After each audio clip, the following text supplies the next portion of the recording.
All right, we have a 2004 Mazda 3 with the 2.0 liter in it, and we're going to be removing the starter.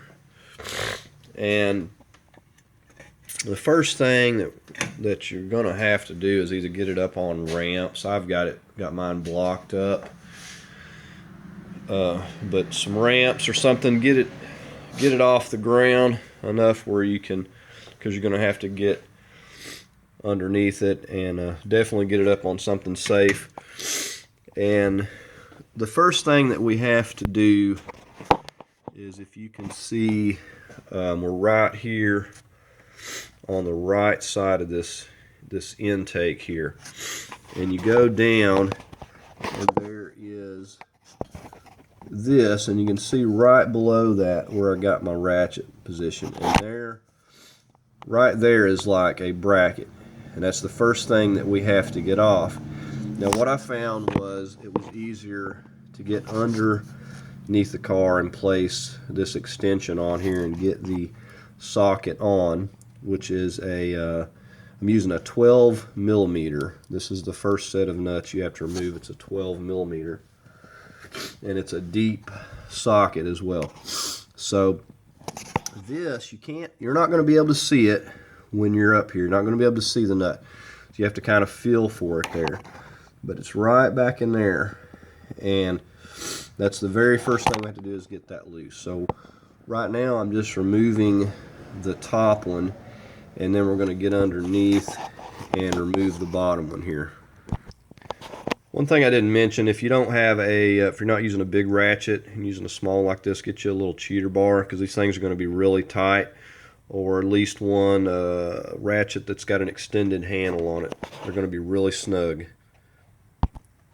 Okay, so I got the top bracket nut loose, that 12 millimeter, and I just got down there with my magnet and grabbed it off of there. So now we're going to move down underneath the car. Okay, so if you come under the car right over to the side of your oil filter, you'll look right up here, and we can see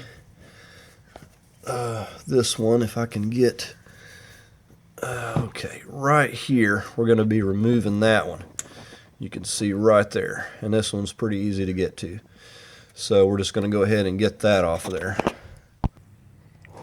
Okay, so we removed that bottom bracket nut, and we're just basically, at this point, we have the nuts holding the bracket loose. And you'll notice once you get that, get those off there, there's not any slack. You can't hardly pull the bracket back. So what we have to do is make some slack so we can actually pull that thing out of the way to get to the 14 millimeters that are actually holding the starter. Now you'll notice, if I can show you right here, we have just a connector, and all we're going to do is get that connector right there loose, and that's going to free up a little bit of slack, and then we'll see what we're looking at.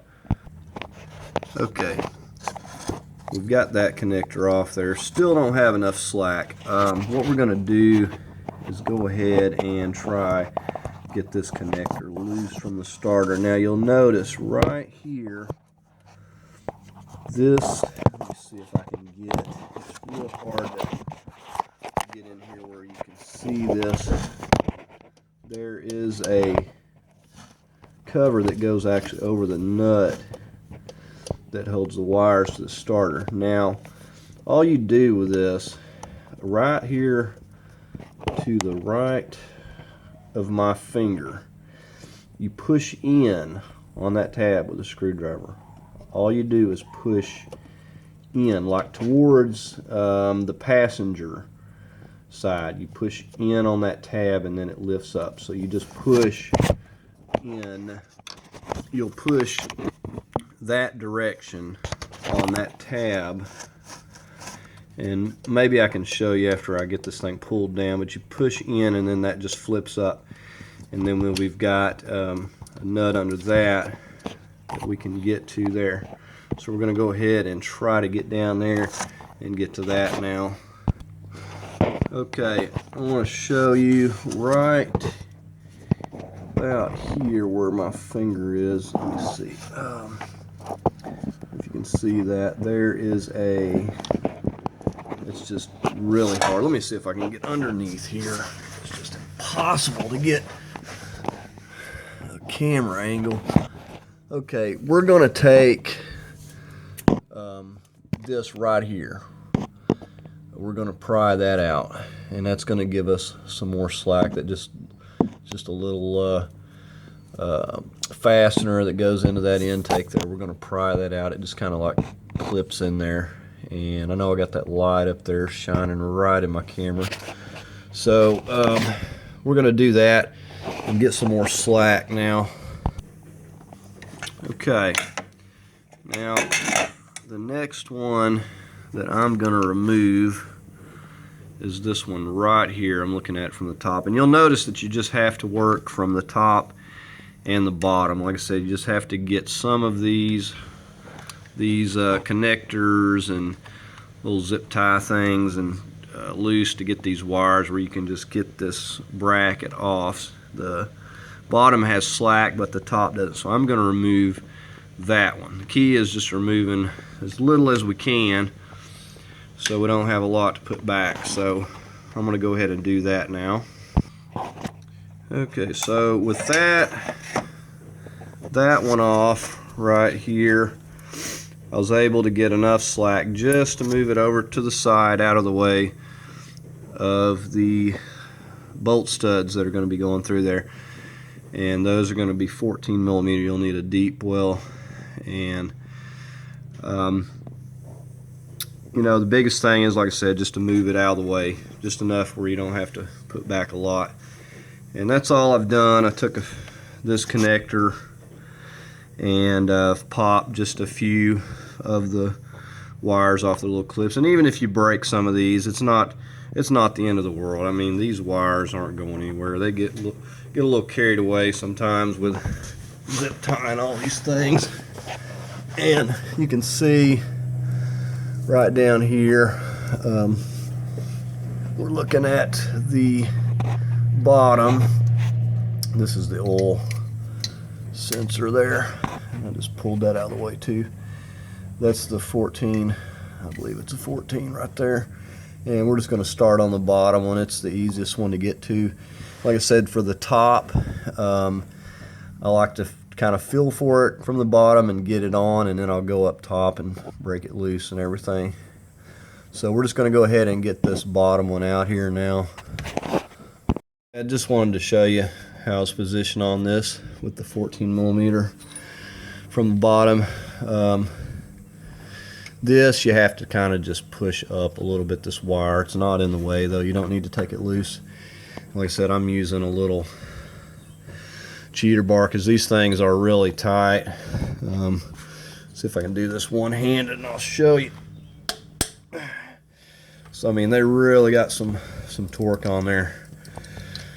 And like I said, the bottom one's the easy one, and once we get this out, we'll get it on to the top there. Okay, now I wanted to show you right here what I've done. I just went ahead and took this one off of this clamp. Said you just squeeze those little connectors. I don't have the flash on. I guess it turned itself off. But if you can see that, you just squeeze that, and I took that off the bracket, and I actually just pulled this thing completely down, because one thing about it, it's going to get in your way every chance it gets. So yeah, the more you can move it, the better. It's just kind of a pain. So now I'm going to be able to get to that top one there, and I'm just going to go from the top and feel for it.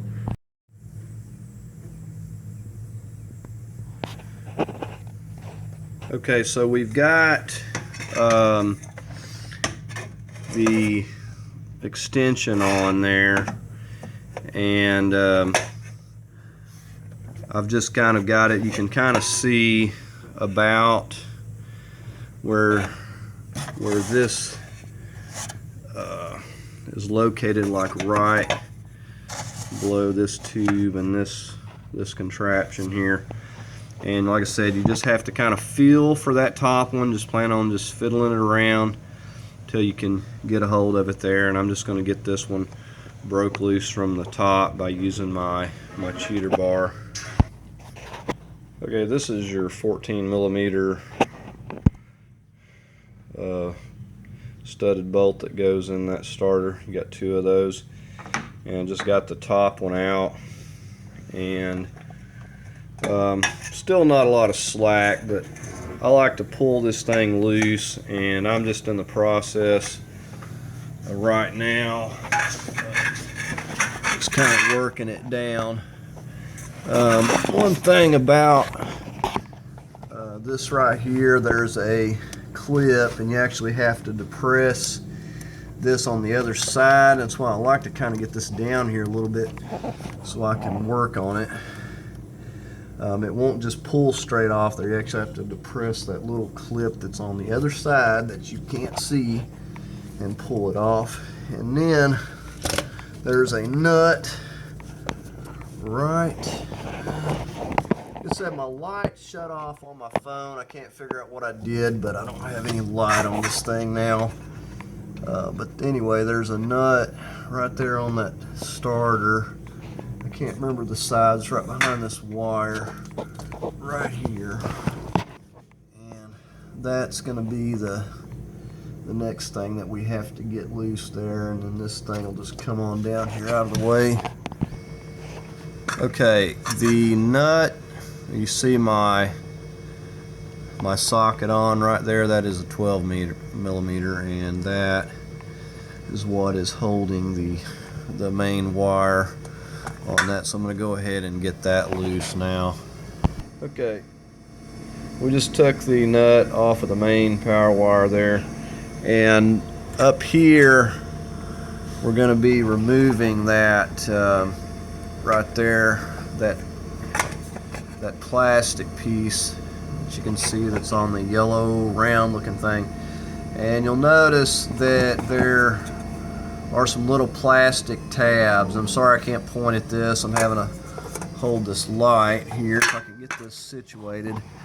But right here, these kind of grip. They're little plastic tabs, and you just have to work a screwdriver around that, and this thing will pop up off of that stud there, and that's what we're going to have to do right now. And like I said, you can use a little pick or a screwdriver or whatever. Well, that's the next step, so we'll go ahead and do that. Okay, so like I said, we just pried that off of there, and now this whole thing is just going to fall down and out of the way. And may have to wiggle it around a little. There's not a whole lot of room. And there's my top stud bolt that fell somewhere and I couldn't find it earlier. And like I said, those are going to be pretty tight, so you'll want to use a cheater bar or breaker bar or something.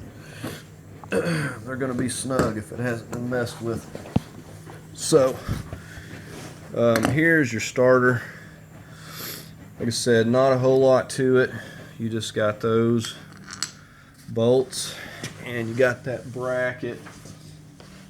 And so what makes it difficult is that they've got these going in there, and then they've got the bracket going on top of that. And so you got those, and then you got the brackets behind this, and then you got these 12s going on top of that. So you got to get all those loose. And then this nut that's right here is also a 12.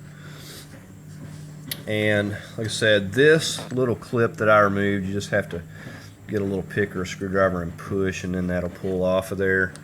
No big deal. Like I said, once you get this nut off the main power harness, this little plastic black thing just kind of clips around this, so you have to just kind of work your way around it and it pops off. Other than that, you know, it's pretty simple. It's just difficult to get to everything.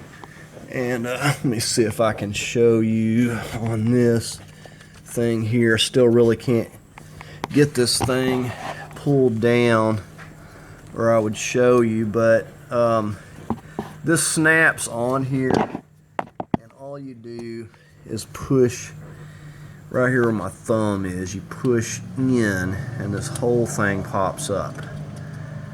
So you just push that way on this part right here where my thumb's at, and that whole thing slides off.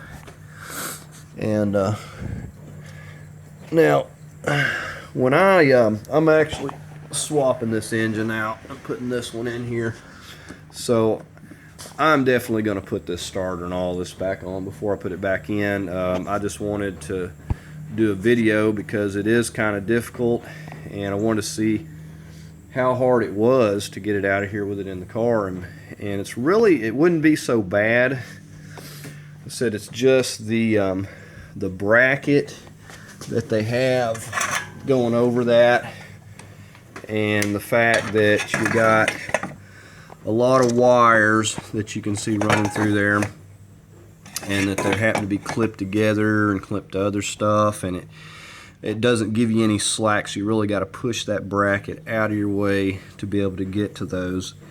But you know, like I said, it can be done. I haven't been messing with it that long, and it's just a matter of getting under there and moving some stuff out of the way.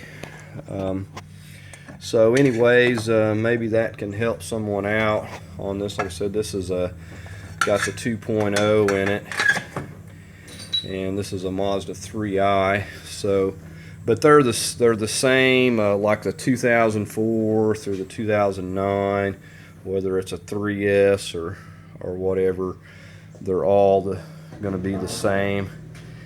And you may have to mess with this at one point or another. So, okay, well, hopefully that can help someone out, and thank y'all for watching.